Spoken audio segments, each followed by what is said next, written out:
I am the Tofu Golem. Please enjoy the video. In this video, I will show how to create a Shopify General Store, only way. Immediately set up your Shopify account and pick a simple theme to test products fast.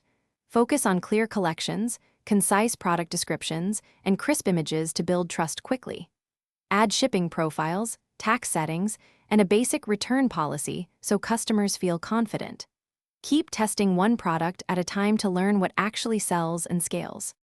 Find products that solve a real problem or delight a specific audience, then validate them with small ad spends. Use supplier reliability and shipping speed as major filters before listing anything. Create 3 to 5 test listings with varied images and headlines to compare performance.